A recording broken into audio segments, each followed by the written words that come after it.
পরিবার পরিজনের টানে ঈদের ছুটিতে ঘরমুখো মানুষ। আজ শেষ কর্মদিবসে অফিস শেষে অনেকেই বাড়ির পথ ধরেছেন। সড়ক, রেল, নৌপথ যেভাবে পারছেন রাজধানী ছেড়ে যাচ্ছেন। ঢাকা ময়মনসিংহ মহাসড়কের আবদুল্লাপুর এলাকার চিত্র আমরা দেখব। আমাদের সহকর্মী পলাশ প্রধান সেখানে আছেন।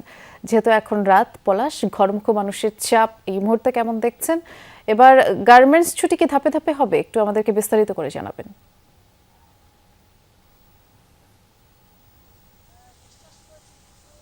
গাজীপুর বিভিন্ন পয়েন্টে বেশ উচ্চতর ভিড় রয়েছে। যাত্রীরা কিন্তু তাদের নিজ নিজ জেলা যাচ্ছে।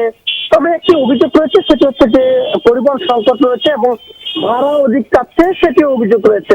আমরা দেখছি যেহেতু গাজীপুর শিল্পাঞ্চল সেক্ষেত্রে আমরা দেখেছি যে এই শিল্পাঞ্চলে যারা শ্রমিকরা রয়েছে সেটিও আসলে ধাপে ধাপে আসতো। একটি অংশে তাদের বেতন ভাতা এবং এবং বোনাস দেওয়া হচ্ছে। সেই তারা দেখেছি যে সকাল থেকেই ভিন্ন ভিন্ন জেলায় যাওয়ার চেষ্টা করছে, কিন্তু আবার তারা ব্যক্তিগতভাবে আবার বিভিন্ন পরিবহন কন্ট্যাক্ট করে তার নিজ নিজ জেলা যাওয়ার জন্য চেষ্টা করছে, সেটিও দেখেছি। তবে বিকেল থেকে আমরা যে বিষয়টি দেখেছি যে গাজীপুর চৌরাস্তা এবং চন্দ্রা মোড়ে বেশ লম্বা একটি জটলা ছিল, সেখানে এখনো জটলা রয়েছে।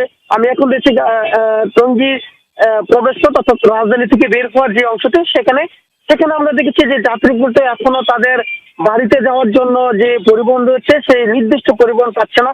যেটিও পাচ্ছে সেটিও আসলে কয়েক গুণ দাম বেশি থাকার কারণে টিকিট আসলে পাচ্ছে না। এখানে স্বেচ্ছাসেবী রয়েছে, ডিএমপি পুলিশ রয়েছে এবং জিএমপি অর্থাৎ গাজীপুর মেট্রোপলিটন পুলিশ রয়েছে। আসলে পরিবহন সংকট থাকার কারণে মূলত তারা এখনো ভিন্ন ভিন্ন জায়গা থেকে তারা যাওয়ার চেষ্টা করছে। অনেকে আবার দেখছিলাম যে মালবাহী যে ট্রাক রয়েছে, লরি রয়েছে, সেখানে আসলে ঝুঁকি নিয়ে দড়ি দিয়ে বেঁধে তাদের যে পরিবার পরিজন রয়েছে একত্রিত মৃত্যু ঝুঁকি নিয়ে যাওয়ার চেষ্টা করছে। শুনছিলাম আমরা। ধন্যবাদ পলাশ।